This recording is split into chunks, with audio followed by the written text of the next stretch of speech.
রেলে কাটা পড়ে মৃত্যুর ঘটনা থামছে না। গত 10 বছরে সারা দেশে এভাবে মৃত্যুবরণ করেছেন ৯,২৩৭ জন।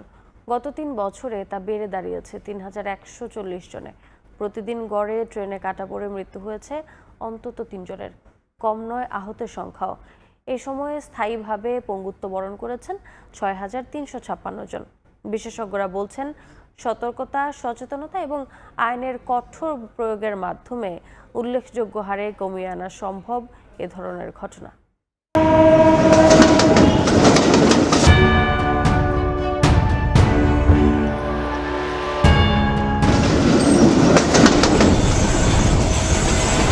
চলতি বছরের মে মাসের ঘটনা। রেল লাইনে দাঁড়িয়ে ফুলের ছবি তুলছিলেন এক যুবক। হঠাৎ করেই ট্রেনের ধাক্কায় মরতে হলো তাকে। জুন মাসের শুরুর দিকে বগুড়ার ঘটনা এটি। একটি অরক্ষিত রেল ক্রসিংয়ে বিপজ্জনকভাবে রেল লাইনের কাছে গিয়ে দাঁড়ানো অবস্থায় ট্রেনের ধাক্কায় মৃত্যুবরণ করেন এক মোটরসাইকেল আরোহী কলেজ ছাত্র। বিভিন্ন সময় দুর্ঘটনার নানা কারণ উঠে এসেছে। রেল লাইনে বসে হাঁটতে হাঁটতে হেডফোন লাগিয়ে গান শোনা বা কথা বলা, অতিরিক্ত আত্মবিশ্বাস নিয়ে দ্রুততার সঙ্গে রেল ক্রসিং পার হওয়ার চেষ্টা, ঝুঁকিপূর্ণভাবে ট্রেনের ছাদে ওঠা, দরজায় দাঁড়িয়ে ভ্রমণ করা সহ অসতর্কতার অনেক দৃষ্টান্ত আছে। ট্রেনের ধাক্কায় বা কাটা পড়ে মানুষের মৃত্যু হলেই হয় অপমৃত্যুর মামলা। তবে সব ঘটনাই দুর্ঘটনা নয়। বিভিন্ন সময় নানা ঘটনা তদন্তে উঠে এসেছে বিভিন্ন চাঞ্চল্যকর তথ্য। আছে ট্রেন থেকে ধাক্কা দিয়ে ফেলে দেওয়ার ঘটনাও। হত্যাকে দুর্ঘটনার রূপ দিতে ট্রেনের সামনে ধাক্কা দেয়া, এমনকি অন্য কোথাও হত্যা করে রাতের আধারে মরদেহ রেল লাইনে ফেলে রাখার ঘটনাও আছে। এ ধরনের বিষয় উঠে এসেছে গুম কমিশনের সাম্প্রতিক রিপোর্টে। রেল পুলিশ জানায় ২০২৪ সালে রেলে কাটা পড়ে মৃত্যুর ক্ষেত্রে ৫টি অপমৃত্যুর মামলা তদন্তে হত্যা মামলায় পরিণত হয়েছে।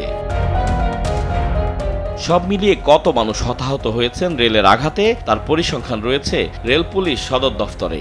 পরিসংখ্যানে দেখা যায় সর্বশেষ 10 বছরে সারা দেশে এভাবে মৃত্যুবরণ করেছেন ৯,২৩৭ জন। গত 3 বছরে তা বেড়ে দাঁড়িয়েছে ৩,১৪০ জনে। অর্থাৎ প্রতিদিন গড়ে ট্রেনে কাটা পড়ে মারা গিয়েছেন অন্তত 3 জন। আহতের সংখ্যাও নেহায়েত কম নয়। রেল কর্তৃপক্ষ বলছে, শুধু রেলের একার পক্ষে এ ধরনের ঘটনা রোধ করার সুযোগ নেই, জনগণের সচেতনতাও প্রয়োজন। জনগণ যত্রতত্র রেল লাইন পারাপার হয় বা আমরা অনেক জনগণের বসতবাড়ি বা এলাকার মধ্য দিয়ে রেল লাইন অতিক্রম করেছে।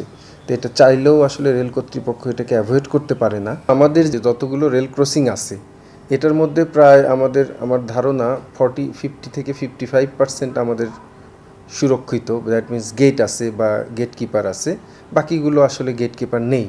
এটা আসলে রেলওয়ের অগোচরে অন্য সড়ক নির্মাণকারী সংস্থা যত্রতত্র রাস্তা তৈরি করেছে, যার কারণে এগুলো অরক্ষিত হয়েছে। তবে যোগাযোগ বিশেষজ্ঞ তাদের বক্তব্য মানতে নারাজ। বলেন, রেলের দায় এড়ানোর কোনো সুযোগই নেই। রেল করিডোর কিভাবে ঝুঁকিমুক্ত রাখবে তার দায়িত্ব পুরোপুরি রেল কর্তৃপক্ষের। রেল দায়িত্বশীল অর্গানাইজেশন, তাদেরকে কিন্তু এই করিডোরটা সম্পূর্ণভাবে প্রবেশ নিয়ন্ত্রিত করতে হবে। রেলের বেতনভুক্ত রেলের পুলিশ কিন্তু কাজ করে স্বরাষ্ট্র মন্ত্রণালয়ের আন্ডারে।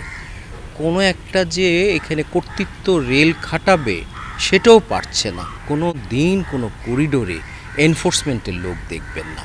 সারা বছর তোমাদের যেই কাজ, স্টেশনের মধ্যে বসে থাকলে তো হবে না, এবং স্টেশনে বসেও যে মান নিয়ন্ত্রণ করতে পারছে তা না, ছাদের মধ্যে উঠা বন্ধ করছে তাও পারে না। রেল করিডোরে সিসিটিভির মাধ্যমে দুর্নিয়ন্ত্রণের ব্যবস্থা করা, কিন্তু এইটাকে টেকসই করতে গেলে ফিজিক্যালি আমাকে কিন্তু এই রাইট অফ ওয়ের মধ্যে যারা অবৈধ ব্যবহার করছে তাদেরকে প্রতিনিয়ত অ্যারেস্ট করা এবং তাদেরকে না আসার জন্য সেখানে কাজ করা। বলেন, প্রযুক্তির ব্যবহার ও আইনের প্রয়োগের মাধ্যমে যে কোনোভাবে কমাতে হবে হতাহতের সংখ্যা। আতাউর কাউসার, সময় সংবাদ, ঢাকা।